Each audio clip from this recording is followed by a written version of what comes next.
हम जीके के अंदर मुगल वंश पढ़ रहे हैं। मुगल वंश में हमने सबसे पहले किसको पढ़ा? बाबर को पढ़ा। बाबर कहाँ का शासक था? फरगना का शासक था। ठीक है, बाबर ने यहाँ पे जो लड़ाइयाँ लड़ी हैं वो लड़ाइयाँ कितनी हैं? 4 हैं। पहली कौन सी है? 1526 की पानीपत की लड़ाई। दूसरी है 1527 की खानवा की लड़ाई। तीसरी है 1529 की चंदेरी की लड़ाई। चौथी है 1529 की, 1528 की और 1529 की घाघरा की लड़ाई। और 1530 में इसकी क्या हो जाती है? डेथ हो जाती है। बाबर के सेनापति के द्वारा बाजी काकी के नाम क्या बनाई गई थी? एक बाबरी मस्जिद। कहाँ बनाई गई थी? अयोध्या में। बाबर ने क्या किया था? हमारे यहाँ पे 4 बाग पद्धति को शुरू किया था। बाबर के बाद आ जाता है हुमायूं। हुमायूं के लिए सबसे इंपॉर्टेंट बात जो हमको याद रखनी होती है, जो उसकी जीके से है, वो ये कि हुमायूं ने अपनी बायोग्राफी फारसी भाषा में लिखवाई है। किससे? उसकी बहन गुलबदन बेगम से लिखवाई है। ठीक है ना। और उसकी वाइफ का नाम है हमीदा बानो। हुमायूंनामा। इसी तरह की एक और किताब है बाबर की, उसका नाम है बाबरनामा। वो किसने लिखी है? अबुल फजल ने। जबकि तुजुक बाबरी किसके द्वारा लिखी गई? खुद बाबर के द्वारा लिखी गई है। ठीक है, और वो कौन सी भाषा में है? तुर्की भाषा में है। हुमायूं के बाद आता है हमारे सामने अकबर महान। बहुत इंपॉर्टेंट चीजें आ जाती हैं अकबर से। ठीक है ना। क्या अकबर ने क्या क्या किया था अपने लाइफ में? अकबर ने जो सबसे इंपॉर्टेंट चीज बात करी थी, उसने जो राजपूत राजाएं थे उनके साथ क्या करे थे? प्रेम संबंध यानी वैवाहिक संबंध स्थापित किए थे। इसके अलावा उसने बहुत बड़ा एम्पायर अपना बना लिया था। अकबर ने ही 5 जगह किले बनाए थे, है ना। आगरा का किला, लाहौर का किला, ठीक है, इस तरह से। और अकबर ने ही मनसबदारी प्रथा शुरू कर दी थी। 1582 में उसने दीन इलाही धर्म चलाया था। ठीक है, और दहसाला नाम का एक सिक्का चलाया था। खैर वो हमने आपको नहीं लिखाया है। ठीक है, अकबर के बाद कौन आता है हमारे सामने? जहांगीर आता है। ठीक है, और जहांगीर के टाइम पे सबसे इंपॉर्टेंट चीज क्या होती है? जहांगीर के टाइम की, जहांगीर के नाम पे सबसे अच्छी चीज क्या है?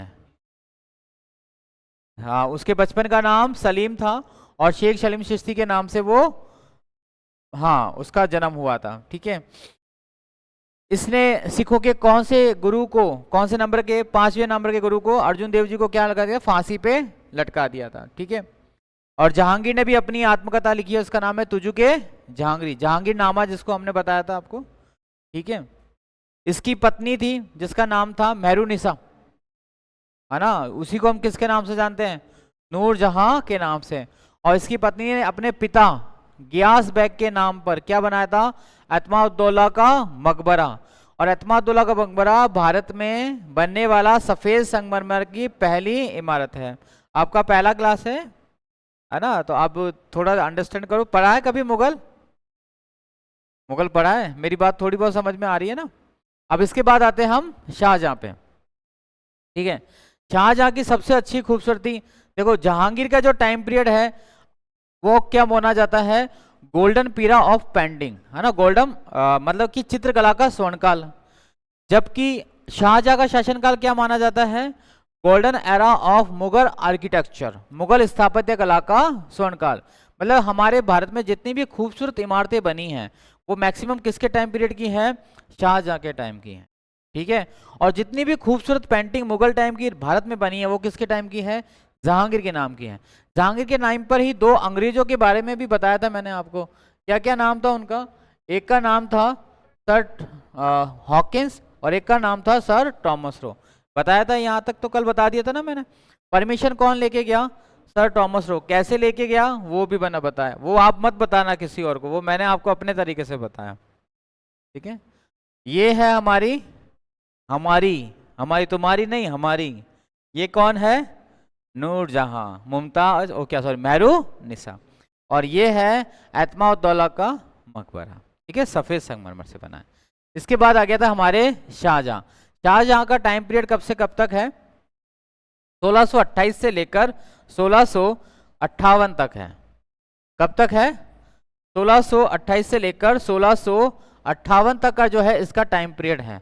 और इस टाइम पीरियड को बोला जाता है 28 से लेकर, इसका जन्म तो जबकि 92 में हुआ है ना, 58 तक, इस टाइम पीरियड को बोला जाता है मुगल स्थापत्य कला का स्वर्ण काल।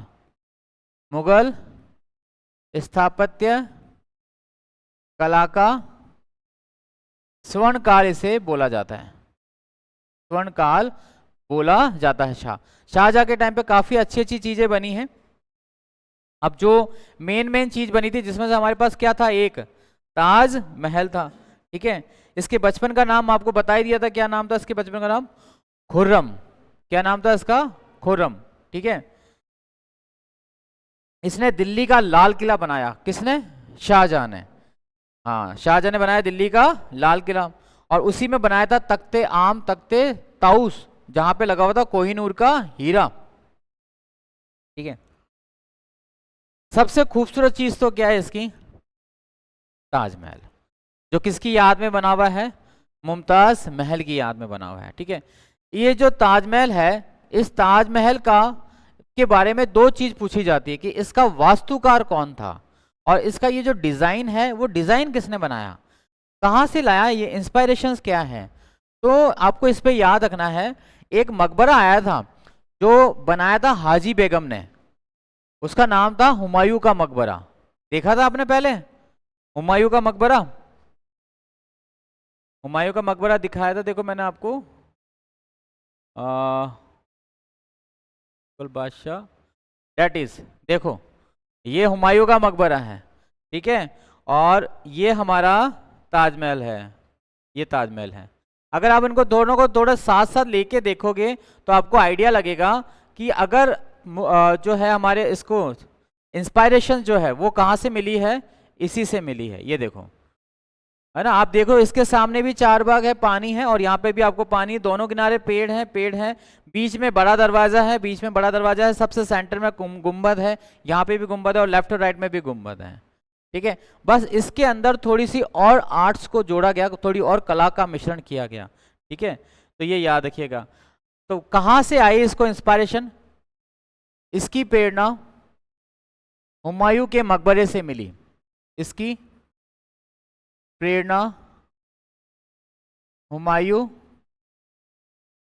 के मकबरे से मिली, हुमायूं के मकबरे से मिली, ठीक है। इसका जो वास्तुकार है, इसका जो वास्तुकार है वो कौन है, अहमद लाहौरी। इसके वास्तुकार को फारस से बुलाया गया था, लाहौर से बुलाया गया था। तो दो लोगों के नाम आपको याद रखना है, एक का तो नाम है वास्तुकार, वास्तुकार मतलब किसके डायरेक्शंस में ये बना, किसके निर्देशन में ये बना, उसका नाम है अहमद लाहौरी, अहमद लाहौरी। और पूछा जाए कि डिजाइन किसने बनाया, इसका जो है इंजीनियर कौन था, इंजीनियर, इंजीनियर, ठीक है। तो इंजीनियर जो इसकी देख रेख में ये बन रहा था उसका नाम था उस्ताद ईसा, उस्ताद ईसा, उस्ताद ईसा, ये इनका नाम था, इसकी देख रेख में बना था ताजमहल। ताजमहल मुगल टाइम पीरियड का सबसे अच्छा इंपॉर्टेंट इमारत मानी जाती है। और इसने दो चीज और बनाई थी, एक तो दिल्ली का लाल किला, ठीक है, और एक क्या बनाया था इसने, दिल्ली का लाल किला बनाया था, और जामा मस्जिद इसने बनवाई है, ठीक है, आगरा का किला, ठीक है। ये वाले याद रखना आप, इसका वास्तुकार। और ये क्या है, सफेद संगमरमर की सबसे बड़ी इमारत है, संगमरमर की सबसे बड़ी इमारत है। जबकि सबसे पहली कौन सी है, एतमादुल्लाह का मकबरा, सबसे बड़ी इमारत, बड़ी इमारत है, और उसका नाम है ताज महल। फारस की यानी फर्शियन आर्ट भी इसमें इस्तेमाल करी गई है। और अगर आप ध्यान से देखोगे तो इसमें ये जो है पीछे की तरफ दिख रही हैं, ये क्या है, छतरियां हैं। और मुगलों में छतरियां नहीं होती हैं, मुगलों में तो क्या था, पूरा पैक होता है जिसको गुंबद बोलते हैं।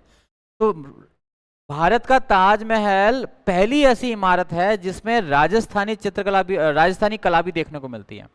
क्योंकि छतरियां केवल और केवल किनकी होती है? राजा महाराजाओं की होती हैं। तो राजा महाराजाओं की जैसी ये जो छतरियां हैं, इसका इस्तेमाल भी इन्होंने किया है यहाँ पे।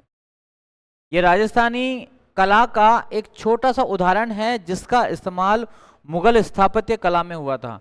ये यूपीएससी लेवल के एक थॉट था, एक आइडिया था जो आपको दिया है, मतलब बहुत बड़े लेवल का ये क्वेश्चन बन जाता है यहाँ से। इसके अलावा इस आदमी ने और क्या बनाया है? इसने बनाया है दिल्ली का लाल किला।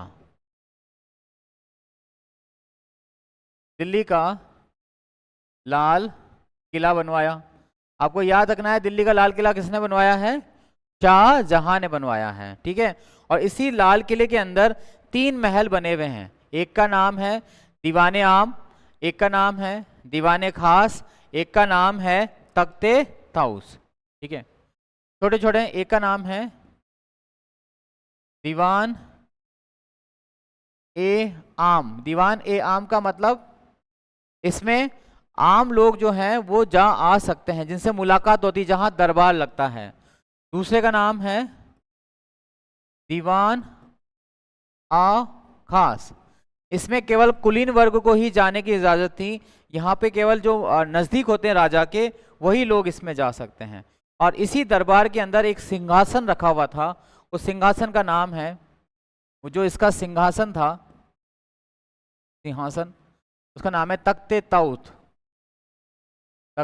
तख्त तख्त ए ताउस, तख्त ए ताउस। और ये जो सिंहासन था इस तरह से, ठीक है, ये सिंहासन, ठीक है। और इसी सिंहासन में यहां सेंटर में लगा हुआ था क्या? कोहिनूर का हीरा। आज मैं बताऊंगा कि कोहिनूर का हीरा गया कहाँ, लेके कौन गया, कौन लेके चला गया? अंग्रेज? नहीं, अंग्रेज नहीं लेके गए, नहीं, नादिर शाह लेके गया था 1739 में। कैसे लेके गया वो सारी चीज आज मैं बताऊंगा आपको। तो ये तख्ते ताउत, अगर आपसे पूछ लिया जाए ये जो तख्ते ताउत है, इसका निर्माण करता कौन है, इसका जो है वास्तुकार कौन है, तो इसका इस हीरे को यहीं लगाना चाहिए था, ये बताने वाला कौन था? ठीक है, तो ये था आगरा का एक जौहरी है जिसका नाम है बेबदन, ठीक है। हाँ, वास्तुकार, इसका वास्तुकार ध्यान रखना, आगरा का जौहरी। जौहरी तो जानते हो ना, जौहरी मतलब सोने चांदी का काम करने वाला का जौहरी है ना, उसका नाम है बेबदन। बेबदन ने बनवाया, उसने ये जो है तख्ते ताउस बनाया था। बहुत अच्छा सिंहासन है राजा महाराजाओं का, ठीक है। ताजमहल कौन सी नदी के किनारे बना हुआ है? कौन सी नदी के किनारे बना हुआ है? यमुना नदी के किनारे बना हुआ ना, भूलना नहीं इसको। और इसी ताजमहल में अंतिम समय किसने बिताया था? शाहजहां ने, क्योंकि औरंगजेब इसको पकड़ लेगा। अब आगे की कहानी सुनाता हूँ कि आगे क्या होगा। अब हम सीधे जा जाएंगे हमारे पास औरंगजेब पे, लेकिन औरंगजेब पे आएंगे कैसे वो देखिएगा। जामा मस्जिद भी याद रखना इसकी, दिल्ली के ना, ठीक है। अब आते हैं हम औरंगजेब पे।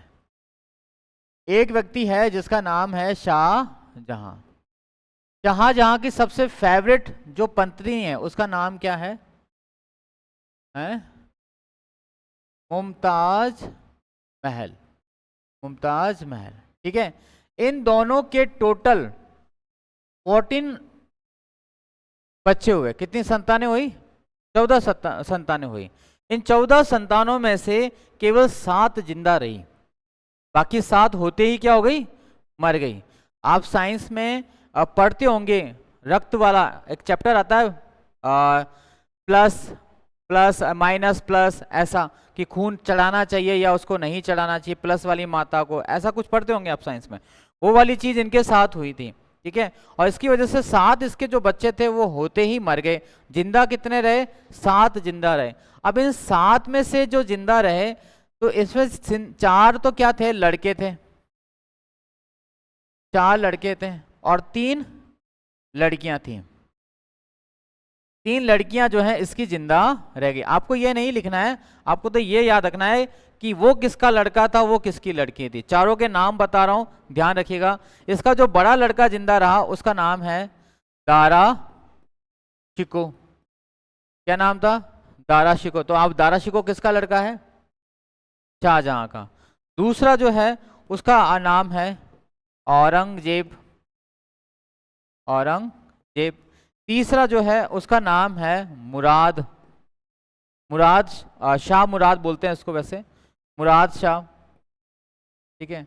और चौथा है उसका नाम है शाह शुजा, या सुजा बोल दो आप, ज्यादा अच्छा रहेगा आपको, शाह शुजा। ये तो हो गए 4 लड़के।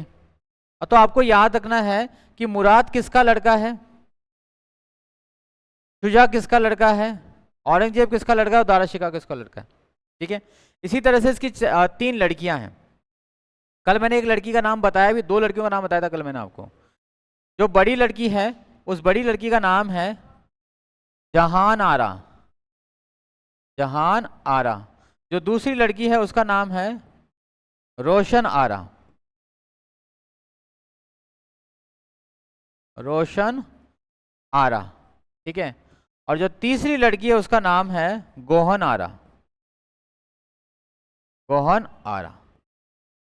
ये 3 लड़कियां इसके थी, जिसमें से अपने बाप की जो सगी रही है वो केवल एक ही लड़की रही है, उसका नाम है जहान आरा। बाकी इन दोनों लड़कियों ने, जब औरंगजेब के द्वारा इसको पकड़ लिया गया था, तब कुछ और चीज घटना घटती है, वो मैं आगे बताता हूं। हुआ क्या था देखिए, औरंगजेब चाहता था कि अगला बादशाह कौन बन जाए? दारा शिकोह बने। ठीक है। कौन चाहता, और सॉरी औरंगजेब क्या, शाहजहां ये चाहता था कि कौन बन जाए? दारा शिकोह बन जाए। लेकिन बादशाह बनना कौन चाहता था? मुमताज महल ये चाहती थी कि अगला बादशाह कौन बने? औरंगजेब बने। लेकिन मुमताज महल तो बन गई, मर गई थी। अब फाइनली ये जो 4 बच्चे थे, देखो ये चारों, हमारी फैमिली जो है एक होके रहती है, हम सब परिवार में एक होके रहते हैं। उसको, उसकी वजह क्या है? माँ। अगर बेटा पिताजी को कुछ बोल रहा होता तो माँ उसको चुप कर देती है, और पिताजी अगर बच्चों को कुछ बोल रहे होते तो माँ पिताजी को चुप कर देती है। लेकिन इन चारों की माँ तो क्या हो गई? मर गई। और ये ठहरा बादशाह। इसके पास लुगाइयों की क्या कमी है, तो ये दूसरों के पास चला गया, या दूसरा। अब इस बात से क्या नाराज हो गए इनके बच्चे, नाराज हो। अब इनको कभी माँ का प्यार मिला ही नहीं, पिताजी के पास इतनी फुर्सत नहीं रही कि वो इनकी केयर के ऊपर ध्यान दे पाए। तो ये इन बच्चों के अंदर कभी क्या है, एकजुटता नहीं रही। मतलब कभी भी ये लोग ने नहीं सोचा कि हम सब लोग चारों मिलकर एक साथ जो है दिल्ली में हुकूमत करेंगे। सब लोग ये चाहते थे कि शाहजहां के बाद राजा कौन बनेगा? मैं बनूंगा। ठीक है। लेकिन बनाना किसको था? शाहजहां को, दारा शिकोह को। बनना कौन चाहता था? औरंगजेब, जो सबसे तेज होता है। आप सब जानते हैं कि पहला भाई या पहली बहन होती है वो भोली होती है, और दूसरा भाई या दूसरे बहन जो होती है वो तेज होती है। आप में से जो बड़ा होगा उसको महसूस होगा, नॉर्मली ऐसा होता है, बिल्कुल सही बात है। ये जो सेकंड नंबर पे होता है वो हमेशा तेज होता है, खाने पीने में, लड़ने झगड़ने में, हर किसी चीज को लेने करने में। ये जीन्स होते हैं ऐसे। कारण क्या है कि जो बड़ा बच्चा होता है पूरे घर के अंदर वो पहला होता है, तो उसको सारी चीजें सिखाई जाती हैं। और जो दूसरा बच्चा होता है घर में उसको सारी चीजें सिखाई नहीं जाती। वो पहले बच्चे को देखकर ही काफी सारी चीजें सीख लेता है। वो समझ जाता है कि कहाँ कहाँ मेरे को चालाकियों से काम में लेना है, इसलिए वो जल्दी चालाक हो जाता है। ठीक है। तो कभी महसूस करो घर के अंदर, अच्छा पता चले तुम घर में जाके कहो नहीं मेरे को दूसरे पे लाओ, ऐसा नहीं हो सकता। जो पहला है वो तो पहला ही होता है। तो इन चारों में लड़ाइयां होती हैं, और वो लड़ाई कौन सी होती है? जिसको बोलते हैं सक्सेशंस वार। मुगलों के अंदर पहली बार उत्तराधिकार के सर्वाधिक युद्ध अगर कभी लड़े गए थे तो किसके टाइम पीरियड में? शाहजहां के टाइम पीरियड में लड़े गए थे। ठीक है। नेक्स्ट लिखना, सक्सेशंस वार यानी उत्तराधिकार युद्ध। उत्तराधिकार युद्ध। अब ये पॉइंट इतना इंपॉर्टेंट है कि कई बार आपसे पूछा गया है इसमें लड़ाइयां। एक लड़ाई तो अजमेर की है जो फाइनलाइज है, जिसको बोलते हैं हम दोराई की लड़ाई। एक लड़ाई है धर्मत की लड़ाई, एमपी की है। तो 4 लड़ाइयां, चारों की हमको लिखना है। ध्यान रखना, उत्तराधिकार का युद्ध। पहला लिखना बहादुरपुर का युद्ध। ठीक है। फरवरी 1658।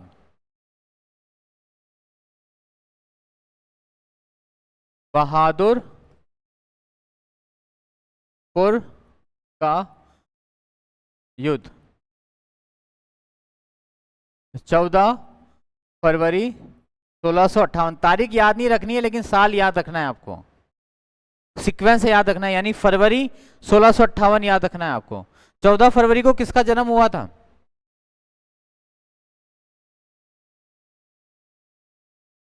हाँ, वैलेंटाइन डे को किसका हुआ था? बाबर का हुआ था। अब डेफिनेटली ये जो लड़ाई है दो भाइयों में होगी, ठीक है। तो सबसे पहले लड़ाई जो लड़ रहा है, बड़ा भाई लड़ रहा है और सबसे छोटा वाला लड़ रहा है। तो इसमें जो लड़ाई होती है वो लड़ाई किस किस के बीच में है? ये है दारा शिको वर्सेस, सबसे छोटा कौन था? सबसे छोटा औरंगजेब थोड़ा ना था, सुजा था। सबसे छोटा कौन था? सुजा था, ठीक है। इस लड़ाई के अंदर दारा शिको जो है जीत जाता है, ठीक है। और शुजा भाग के चला जाता है किसके पास? औरंगजेब के पास। शुजा किसके पास चला गया? औरंगजेब के पास चला गया कि भैया मेरे को बड़े भाई ने मार के भगा दिया है, अब आप मेरी मदद करो। औरंगजेब ने बोला कि मैं तेरी मदद एक ही शर्त पे करूंगा, अगर तू मेरी मदद करेगा दिल्ली का सुल्तान बादशाह बनने में। शुजा को पता है कि उससे तो मैं हार ही चुका हूं, अब अगर इसका भी मैं साथ नहीं दूंगा तो मेरे हाथ में कुछ नहीं लगेगा और ये मेरे को क्या कर देगा? मार देगा। तो शुजा ने बोला जैसा आप बोलो मैं वैसा करूंगा। दूसरी लड़ाई का नाम है धर्मत का युद्ध। औरंगजेब कहता है कि तेरे को बड़े भाई ने हाथ लगाया तो लगाया कैसे, मुझसे पूछा क्यों नहीं, चल मेरे साथ, हम दोनों क्या करते हैं, तुझसे लड़ते हैं। तो अगली लड़ाई है हमारे सामने, उसका नाम है धर्मत की लड़ाई, अप्रैल 1658। स्टार लगा के चलिएगा। धर्मत का युद्ध 28 अप्रैल, तारीख याद नहीं रखनी है, मैं फिर बोल रहा हूं आपको, साल आपको याद रखना है, ठीक है। साल आपको याद रखना है। और ये लड़ाई होती है इसके दूसरे भाई के, दारा शिको अब दूसरे भाई को हराता है, उस भाई का नाम होता है मुराद। दारा शिको वर्सेस मुराद, ठीक है। और इस लड़ाई में ये जो हमारा मुराद साहब है ये क्या हो जाते हैं? मारे जाते हैं। जीत कौन गया? दारा शिको जीत गया। अब कौन कौन जिंदा बचे हुए? औरंगजेब, सुजा और दारा शिको, ये तीन लोग अभी जिंदा बचे हुए हैं, ठीक है। अब लड़ाई होगी इन तीनों के बीच के अंदर, ठीक है। तो पहली लड़ाई होती है, उसका नाम है सामूगढ़ का युद्ध, ठीक है। सामूगढ़ का युद्ध, ठीक है, मई 58। सामूगढ़ का युद्ध, सामूगढ़ का युद्ध, ठीक है। वो लिखना आप, 29 मई है, एक महीने बाद ही होता है, मई 1658, ठीक है। ये लड़ी जाती है दारा शिको और औरंगजेब के बीच में। दारा शिको वर्सेस औरंगजेब। इस लड़ाई में अब आप ध्यान से देखो कि यहां पर दारा शिको अकेला था, सुजा अकेला था, यहां पे दारा शिको अकेला था, मुराद अकेला था। लेकिन इस लड़ाई में दारा शिको तो अभी भी अकेला ही है, लेकिन औरंगजेब अकेला नहीं है। इसके साथ कौन है? यहां पर शुजा है। और आपको अच्छे से पता है कि एक आदमी को अगर एक मारेगा तो मे भी चांस कि वो हार भी जाए और जीत भी जाए, लेकिन अगर एक आदमी को दो जने मारेंगे तो मैक्सिमम चांस है कि वो क्या होंगे? जीतेगा, ठीक है। तो जीत कौन गया यहाँ पे? औरंगजेब जीत गया। और हार कौन गया? दारा शिको। लेकिन दारा शिको ऐसे हार नहीं मानने वाला था, क्योंकि उसने 3 लड़ाइयां जीती थी, हो सकता है हार गया होगा, एक कोशिश और करता है वो दिल्ली सल्तनत को पाने के लिए। उस लड़ाई का नाम है दोराई का युद्ध, ठीक है। नेक्स्ट लिखना, दोराई का युद्ध। दोराई कहां था जानते हो? हाँ बिल्कुल सही कह रहे हैं, अजमेर में लड़ी गई है ये दोराई का युद्ध। दोराई का युद्ध अप्रैल 1659, 1659, और ये साल याद रखना है। ये लड़ाई लड़ी गई है वापस किसके बीच में? दारा शिको वर्सेस औरंगजेब। दारा शिको वर्सेस औरंगजेब, औरंगजेब के बीच में लड़ाई लड़ी गई है, और इस लड़ाई में भी जीत जाता है औरंगजेब और हार जाता है दारा शिकोह। दारा शिकोह को औरंगजेब पकड़ लेता है, और पकड़ने के बाद दारा शिकोह को बोलता है कि भाईजान, क्या अब भी तुम्हारे अंदर दिल्ली के सिंहासन बैठने की इच्छा है? तो दारा शिकोह कहता है, हाँ, अभी भी मेरी इच्छा क्या है कि दिल्ली की गद्दी पर मैं बैठूं और दिल्ली का शासन मैं संभालूं। तो औरंगजेब ने कहा कि तुम अपनी जिद नहीं छोड़ोगे? कि नहीं छोड़ूंगा, मर जाऊंगा लेकिन नहीं छोड़ूंगा। इसे हाथ बंधे हुए होते हैं दारा शिकोह के, और उससे ये सारी चीज बातचीत कर रहा होता है। लेकिन जब दारा शिकोह को कि जो है एक भी बात औरंगजेब की नहीं मानता है, तो फाइनली औरंगजेब गरम गरम जो सरिये होते हैं, उन गरम गरम सरियों से अपने भाई की आंखें फोड़ देता है, दोनों आंखें फोड़ देता है। ये था औरंगजेब, जिसने अपने बड़े भाई को भी नहीं बख्शा। इतना खतरनाक औरंगजेब था। तो फाइनली अब दिल्ली का राजा कौन बन जाएगा? औरंगजेब। औरंगजेब जो है उसका राजा अभिषेक 2 बार होता है, एक बार आगरा में होता है और एक बार दिल्ली में होता है। तो आपसे ये पूछा जाता है, who was the first Mughal ruler, कि कौन सा ऐसा मुगल बादशाह था जिसका 2 बार राजा अभिषेक हुआ था? ठीक है। मुगल बादशाह अब हमारे पास चल रहा है औरंगजेब। ठीक है, ये तो कल हमने देख लिया था, ये रहा। देखो, मुगल बादशाह औरंगजेब। औरंगजेब का जन्म कब हुआ है? 3 नवंबर 1618 को गुजरात में हुआ है। कहाँ पे हुआ है? गुजरात। वैसे गुजरात नहीं आता है इसका, उज्जैन कहीं आता है, मेरे को जहां तक ध्यान है। ये गुजरात नहीं है भैया, इसका उज्जैन में आता है। ये उज्जैन में है इसका जन्म। गुजरात पता नहीं क्यों लिख रहे हैं ये लोग। इसका जन्म उज्जैन में होता है। ठीक है, जन्म हो गया। और इसकी माँ का नाम, इसकी पिताजी का नाम तो हमने आपको बता दिया। ये शासक कब बनता है? इसका 2 बार राजा अभिषेक होता है, ध्यान रखना। एकमात्र ऐसा मुगल बादशाह, only one Mughal ruler who organise twice crown ceremony. एकमात्र मुगल बादशाह जिसका 2 बार राजा अभिषेक हुआ। Only one Mughal ruler who organise twice crown ceremony. 2 बार राजा अभिषेक हुआ, राजा अभिषेक हुआ। महाराणा प्रताप का भी राज्याभिषेक कितनी बार हुआ? 2 बार हुआ। अकबर का भी कितनी बार हुआ? 2 बार हुआ। एक बार पानीपत के मैदान के अंदर और एक बार दिल्ली के दरबार के अंदर। इसका भी 2 बार हुआ। महाराणा प्रताप का पहली बार हुआ था गोगुंदा में, दूसरी जगह हुआ था कुंभलगढ़ के अंदर। और इसका जो पहली बार राजा अभिषेक हुआ था वो हुआ था आगरा में। ठीक है, और दूसरा हुआ दिल्ली में। आगरा में हुआ 1658 में, दिल्ली में हुआ 1659 में। ये 2 बार अपना जो है राजा अभिषेक करवाता है। अब इस सारी चीज के बाद जब ये पिताजी को पता चलता है कि ये भाई भाई आपस में कुत्तों की जैसे लड़ रहे हैं, ठीक है, तो पिताजी नाराज हो जाते हैं। किसके ऊपर? औरंगजेब के ऊपर। क्योंकि दिल्ली का बादशाह अभी कौन है? शाहजहां ही तो है। शाहजहां कहता है यार पागल हो गया कि अपने बड़े भाई को मार दिया, ये कर दिया, ऐसे कुछ। बाकी ज्यादा मत बोल डोकरे, तेरा भी यही हश्र करूंगा। औरंगजेब जो था कट्टर सुन्नी था, कट्टर सुन्नी। और कट्टर सुन्नी होने के नाते उसने उसी समय अपने पिताजी को कैद कर लिया। वो पिता जो अपनी पत्नी की याद में वैसे बेबस था, सारे दिन भर मुमताज मुमताज मुमताज मुमताज करता रहता। हाथ में गिलास होती, मुमताज मुमताज। कोई उसको आता, मुमताज तुम आ गई, मुमताज तुम जा रही हो, ऐसे पूछता रहता था। तो वो पूरी तरह से ऑलमोस्ट वैसे आधा तो गेलिया हो ही रखा था। शाहजहां को फाइनली औरंगजेब कैद कर लेता है और कैद करके रखता है आगरा के महल में। लेकिन शाहजहां वहां पे उसको एक रिक्वेस्ट करता है कि मुझे वहां पे कैद करके रख, अगर कैद करके रखना ही है, जहां से मैं ताजमहल को देख सकूं। और फिर इसकी जो बच्ची है उस बेटी का नाम क्या बताया था? जहान आरा, जो इसकी माता उम्र तक उसकी सेवा करती रहती है। ठीक है, तो यहां पर अगली लाइन जो आपको लिखनी होती है वो क्या है कि इन्होंने अपने पिता को, औरंगजेब ने, अब प्रश्न ये बनता है कि शाहजहां को नजरबंद किसने किया, यह कैद किसने किया? औरंगजेब ने, है ना। औरंगजेब ने शाहजहां को, Aurangzeb arrest Shahjahan and keep in Agra fort. Shahjahan को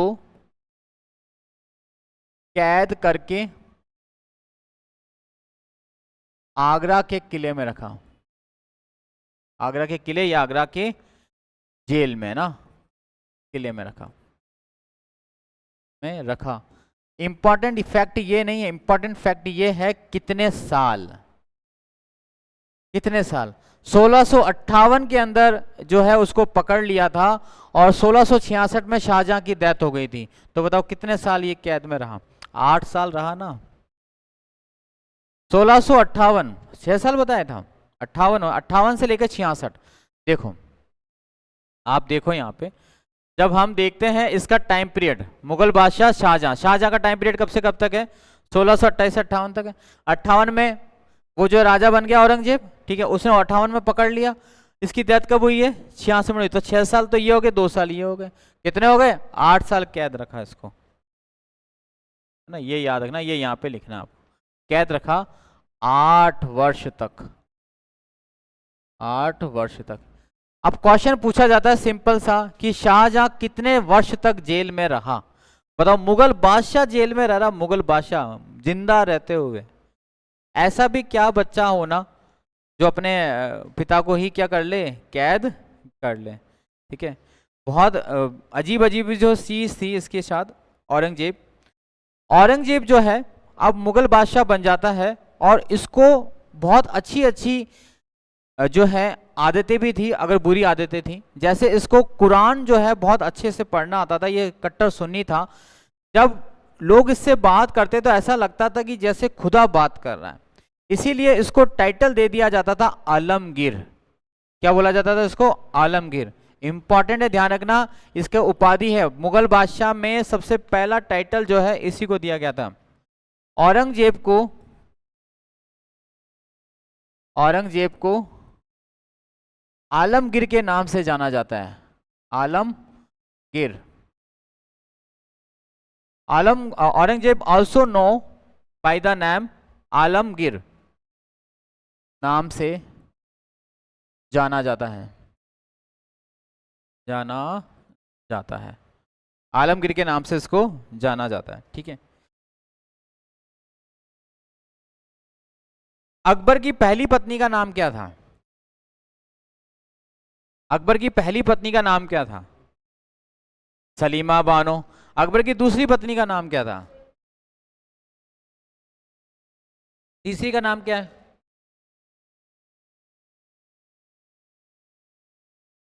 अकबर का बेटे का नाम? शाहजहां। शाहजहां की जो मुस्लिम पत्नी थी उसका नाम क्या था?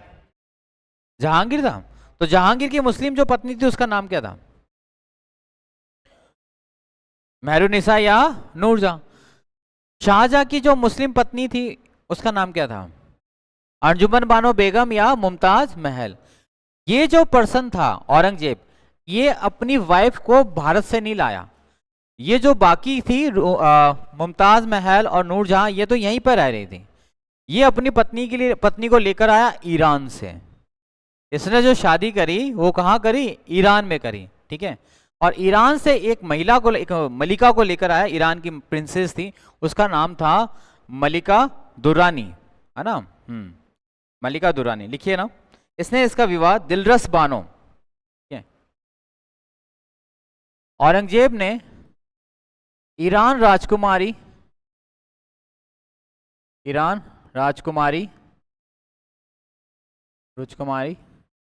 दिलरस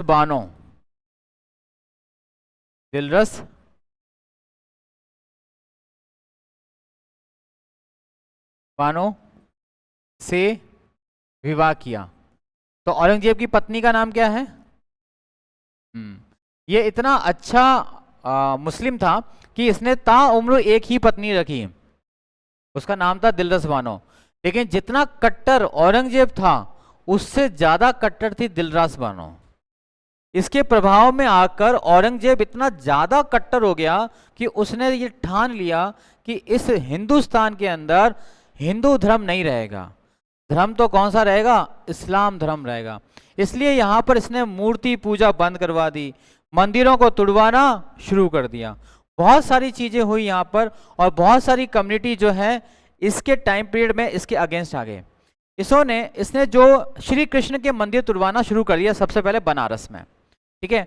बनारस के अंदर एक काले पत्थर की मूर्ति थी जिसको उसने तुड़वाया, और वहां से दो लोग, गोपाल दास और धन्ना दास जो है, वहां से उस मूर्ति को लेके आते हैं, मेवाड़ में लेके आते हैं और पूछते हैं कि यहाँ हमारी रक्षा कौन करेगा। तो यहाँ पे रक्षा करी थी मेवाड़ के महाराणा राज सिंह ने। उस राज सिंह ने उस मूर्ति को सिहाड़ गांव में स्थापित करवाया, जिसको आज हम किसके नाम से जानते हैं? नाथ द्वारा के नाम से जानते हैं। किसके नाम से जानते हैं? नाथ द्वारा। नाथ द्वारा में जो श्री कृष्ण की मूर्ति लगी हुई है वो हमारे यहाँ की नहीं, वो कहाँ की है? बनारस की है। बाल गोपाल का नाम सुनते हो आप? लड्डू गोपाल, बाल गोपाल, ये सब नाथ द्वारा में ही तो चलते हैं। लेकिन नाथ द्वारा में ये पहले नहीं चलते थे। यहाँ तो क्या चलता था? श्री कृष्ण चलते थे, यहाँ शिव चलते थे, लेकिन वो मूर्ति यहाँ से आई थी। इसके अलावा इसने सोमनाथ के मंदिरों को भी, वहां पे भी मंदिरों को तुड़वाया, काशी विश्वनाथ के मंदिर को भी तुड़वाया। जब ये इतने सारे मंदिरों को तुड़वा रहा था तो एक शक्ति थी राजस्थान के अंदर जो औरंगजेब को टक्कर दे रही थी, उसका नाम था जाट। क्या नाम था उसका? जाट। और उसी जाट के अंदर दो लोग थे, एक थे राजा राम, ठीक है। उस राजा राम जाट को जब ये पता चला कि ये जो बंदा है ये ऐसा कर रहा है, तो इसने क्या किया? राजा राम जाट ने इसके दादा, इसका दादा कौन? जहांगीर। इसका परदादा कौन? अकबर। उस अकबर की कब्र को खोदा, उसकी हड्डियों को निकाला और जला दिया। अब मुस्लिम के अंदर जो जलाना जो है सही नहीं माने जाता है, उसको क्या कर दो? जमीन में गाड़ दो, ताकि उनकी जो है रूह हमेशा जिंदा रहे और भटकती रहे। हमारे यहाँ पे कभी चुड़ैलें हुआ ही नहीं करती थी, आत्माएं कभी थी ही नहीं। आप अभी कभी कोई भी हॉरर फिल्म देखोगे, उस फिल्म में सबसे ज्यादा जो तांत्रिक आपको नजर आएंगे ना, वो मुस्लिम नजर आएंगे, है ना भैया। उस बाबा के पास चलो, वो रूह बाबा है, वो रूह निकालेगा। तो ये चीजें उनके द्वारा हम उपजाई गई हैं, हमारे पास कभी थी नहीं है, ठीक है। अब इस जो ये दिलरस बानो थी, इसने वही बात बोली जो मुमताज महल ने जहांगीर को, शाहजहां को बोली थी कि आपने, आपके दादाजी ने जो है आपकी दादी को एक टाइटल दिया था, उसका नाम क्या था? मरियम उजमानी। आपके पापा ने आपकी मम्मी को एक टाइटल दिया था, क्या नाम था? नूरजहां। तो फिर ये भी बोलती है कि आपके पापा ने आपकी मम्मी को के लिए एक ताजमहल बनाया था, आप मेरे लिए क्या करोगे? तो क्या करें? पगली, मैं भी बना दूं तेरे लिए ताजमहल।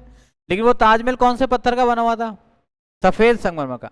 इसने भी एक ताजमहल बनवाया दक्षिण भारत के अंदर, जिसको बोला जाता है बीबी का मकबरा। क्या बोला जाता है उसको? लुगाई का मकबरा, बीबी का मकबरा। अब उस पत्थर के अंदर सफेद पत्थर से बनाया जा रहा था, लेकिन उस बनाते समय उसमें सफेद पत्थर कम पड़ गए। पैसा तो बहुत खर्च हो रहा था, लेकिन सफेद पत्थर कम पड़ गए। तो वहां के लोग जो थे, आर्किटेक्चर थे, उन्होंने औरंगजेब को पूछा कि साहब सफेद पत्थर कम पड़ गए और मंगाने पड़ेंगे। तो औरंगजेब ने कहा अब कोई पत्थर वत्थर मंगाने नहीं है, तुम्हारे पास जो पत्थर है वो लगा दो। तो उसमें सफेद पत्थर के साथ साथ कौन से पत्थर लगा दिए? काले पत्थर भी लगा दिए। अब एक तो सफेद पत्थर का बनता और एक सफेद के साथ क्या बन गए? काला। तो जो चीज अच्छी बन रही थी वो चीज भी क्या लगने लग गई? बेकार लगने लग गई, ठीक है। तो इसमें देखना इंपॉर्टेंट चीज है, ये आपको दिखाते हैं आपको। ये देखो, ये है बीबी का मकबरा, हुमायूं की नकल, हाँ हुमायूं की कॉपी, और सॉरी हुमायूं की, सॉरी उसकी ताजमहल की नकल। लेकिन ताजमहल जितना खूबसूरत नहीं है ये, है ना। पहला तो आप इसका आकार देखो, है ना। अब आप इसमें ये याद रखना, देखो ये रही छतरियां, दिख रही हैं आपको? ये छतरियां, ये छतरियां, ये गुंबद नहीं है, गुंबद तो ये ऊपर वाले हैं, ये ऊपर वाले गुंबद हैं, ठीक है। ये है छतरियां, और ये छतरियां जो हैं हाँ देखो, इसका नाम है बीबी का मकबरा, और इसको बोला जाता है दक्षिण का ताज। ये कहां पर है? औरंगाबाद में। औरंगाबाद कहां पे आता है? महाराष्ट्र में, ठीक है। इसका नाम है बीबी का मकबरा। किसने बनवाया? औरंगजेब ने बनवाया था। औरंगजेब ने कहां पे बनवाया? औरंगाबाद में बनवाया। औरंगाबाद आता कहां है? महाराष्ट्र में आता है, महाराष्ट्र में बनवाया, ठीक है। इसे ही बोला जाता है दक्षिण का ताज। दक्षिण का ताज इसे बोला जाता है। इसे ही बोला जाता है दक्कन का ताज। दक्कन, दक्कन का, दक्कन का ताज इसे बोला जाता है, इसे ही बोला जाता है दक्कन का ताज। ठीक है, और ये किसकी याद में बना हुआ है? मरियम, मरियम दुर्रानी, मरियम दुर्रानी के नाम पर ये बना हुआ है। ठीक है, मरियम दुर्रानी के नाम पर ये बना हुआ है, रबिया दुर्रानी की याद में, है ना। हाँ, याद रखना है ये रबिया, रबिया दिलरस बानो जो है ना, उसका रियल नाम है ये। वो दिलरस बानो तो कहता था कि तुम्हारे अंदर मेरे दिल का बहुत सारा रस है, इसलिए आज से तुम्हारा नाम क्या हो गया? दिलरस हो गया। क्योंकि उसके पिताजी ने उसकी मम्मी को क्या नाम दे दिया था? मुमताज महल, क्योंकि तुम कैसी लगती हो? मॉम से भी ज्यादा खूबसूरत हो, इसलिए तुम मुमताज महल हो। और उसके दादा ने मेहरुनिसा को क्या नाम दे दिया? तुम तो जहां भी दिखो तुम्हारा नूर नूर दिखाई देता है, तो तुम क्या हो गई? नूर जहां हो गई। इसीलिए उसने रबिया दुर्रानी को क्या टाइटल दे दिया था? दिलरस बानो, रबिया दुर्रानी। और इसी का नाम है दिलरस, दिलरस बानो। क्या दिखाई दे रहा है कि आपको? वहां से मैं लिख रहा हूं, ये जो दिखाई दे रहा है ना, दिलरस बानो, दिलरस बानो इसका नाम है। इसकी याद में ये बीबी का मकबरा इसने बनवाया था। इसने जो इंपॉर्टेंट मंदिर तोड़े थे, वो एक नाम था सोमनाथ का मंदिर। महमूद गजनवी ने तो उसको लूटा, इसने उसको तोड़ा। बनारस का काशी विश्वनाथ का मंदिर, ठीक है, और मथुरा का केशव मंदिर, ये 3 मंदिर जो है इसने तोड़े थे। ध्यान रखना भाई इसके बारे में ना, कट्टर सुन्नी होने के साथ। औरंगजेब के द्वारा तोड़े गए मंदिर, औरंगजेब के द्वारा तोड़े गए मंदिर, तोड़े गए मंदिर। 3 मंदिर इंपॉर्टेंट है। पहले मंदिर का नाम है सोमनाथ मंदिर, देव सोमनाथ मंदिर। दूसरा है काशी विश्वनाथ मंदिर, काशी विश्वनाथ मंदिर। और तीसरा है केशव मंदिर, केशव मंदिर। केशव मंदिर आता है मथुरा में, ये है मथुरा में, ठीक है। विश्वनाथ का मंदिर आता है बनारस में, ठीक है। और सोमनाथ का मंदिर तो आप अच्छे से जानते ही हो, कहां पर आता है? पाटन का, गुजरात। ये आता है पाटन के अंदर आता है, पाटन गुजरात में आता है। ये मंदिर तोड़ा। इतना खतरनाक औरंगजेब था, लेकिन इसकी कुछ बुरी बातों के साथ साथ अच्छी बातें भी हैं। अच्छी बातें क्या है कि ये सरकारी खजाने में से 1 रुपया भी अपने खर्चे के लिए नहीं लेता था। ये खुद टोपी सीनता था, ठीक है, और टोपी सिलने से, बेचने से उसको जो इनकम होती थी, उसी से ये अपना घर चलाता था। इतना खतरनाक आदमी होने के साथ साथ थोड़ी बहुत अच्छी आदतें हैं, बाकी अपने धर्म के हिसाब से ये, हाँ, ठीक है।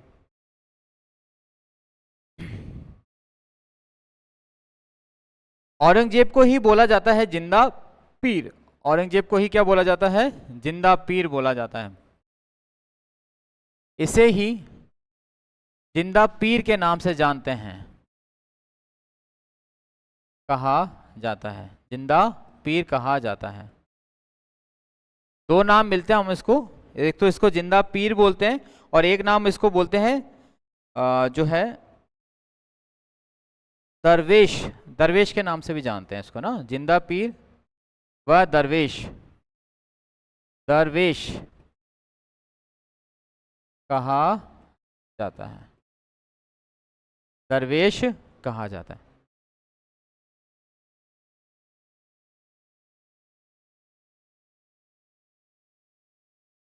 ठीक है। गुरु अर्जुन देव को किसने लटकाया था?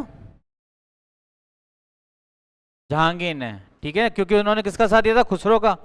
और इसने सिखों के 9वें गुरु को फांसी पर लटका दिया था, उसका नाम था गुरु तेग बहादुर सिंह।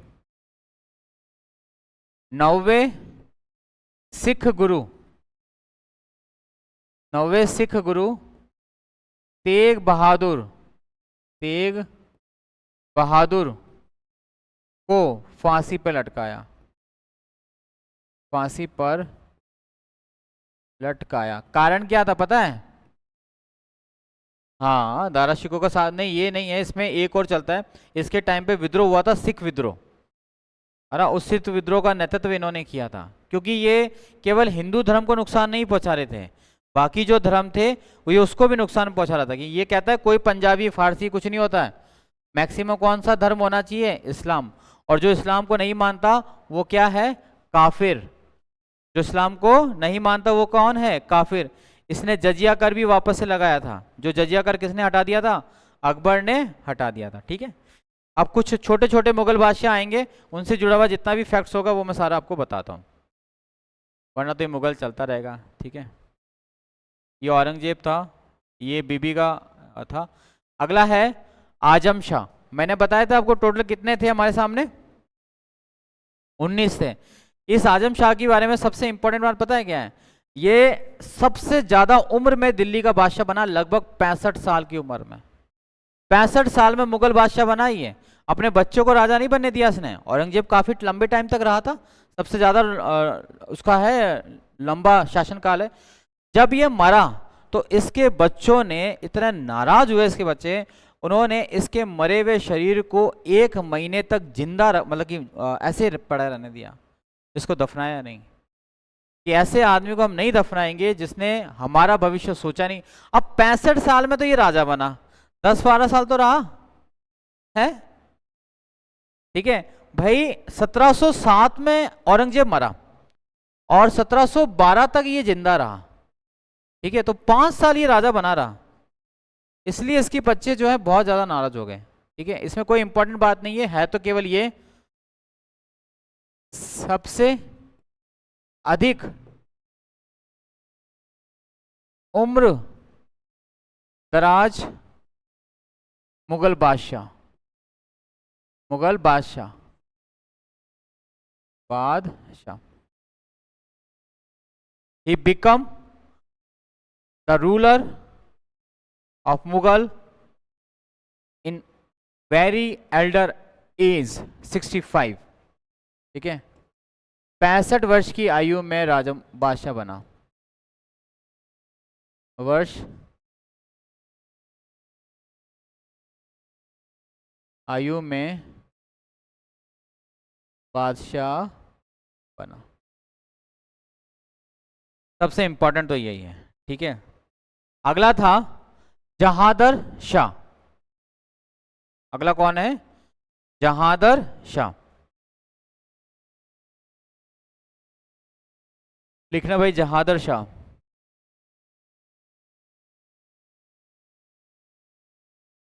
अगला है जहादर शाह, ये रहा। बहादुर शाह या शाह आलम, बहादुर शाह, शाह आलम, जहादर शाह, ठीक है। ये तो हो गया ना हमारे पास, ये रहा जहादर शाह, ठीक है। जहादर शाह ये इतना आलसी और कमजोर शासक था, ठीक है। इसने जजिया को पूरी तरह से खत्म कर दिया हमेशा के लिए। एक ही पॉइंट है, जजिया को पूरी तरह से खत्म कर दिया, तरह से खत्म किया, पूरी तरह से खत्म किया। ज्यादा अच्छे शासक हमको इसमें देखने को मिलते नहीं है। नॉर्मली मेन जो है जहादर शाह है। अगला शासक जो है उसका नाम है फर्रुखशियर। इसने अंग्रेजों को बंगाल की दीवानी दे दी थी महज 3000 साल के एवज में पूरा बंगाल जो है अंग्रेजों को सौंप दिया। किसने? फर्रुखशियर ने। फर्रुखशियर ने 3000 साल भर के लिए, सिर्फ 3000 उस समय, और पूरा कहा कि बंगाल तुम्हारा। कहानी चलती है क्यों दिया। अगला है रफी उर दजरात, इसका कोई कितना। अगला है शाह आलम सेकंड, मोहम्मद शाह, अकबर शाह बहादुर, इसमें भी कुछ नहीं आएगा। आलमगीर सेकंड, शाहजहां, शाह आलम, शाहजहां। लास्ट में आएगा हमारे पास ये बहादुर शाह जफर। इस पे मैं बात करूंगा आपसे नेक्स्ट क्लास में, बहादुर शाह जफर पे। बहादुर शाह जफर आप लिख लीजिएगा। अगली क्लास में बात किससे करूंगा मैं? बहादुर शाह। और बहादुर शाह से जफर से सबसे जुड़ी हुई इंपॉर्टेंट बात कौन सी है? 1857 की क्रांति। कुछ और चीज भी बताऊंगा, बाकी जो मुगल बादशाह होंगे उनकी कुछ चीज और बताऊंगा, ठीक है। कोई डाउट हो तो पूछ लीजिए आप लोग। राजा राम मोहन राय का नाम सुना आपने? हाँ, राजा राम मोहन राय। लेकिन राजा राम मोहन राय को राजा की उपाधि देने वाला कौन था, जानते हो आप? किसने बोला कि भैया तुम राजा हो?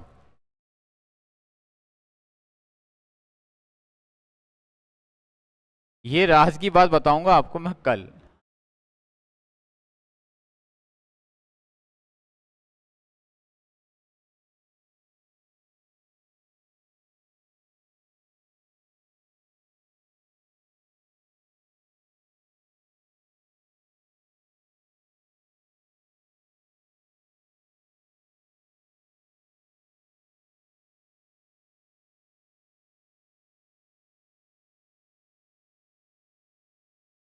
ठीक है, कोई डाउट हो तो आप पूछ सकते हो।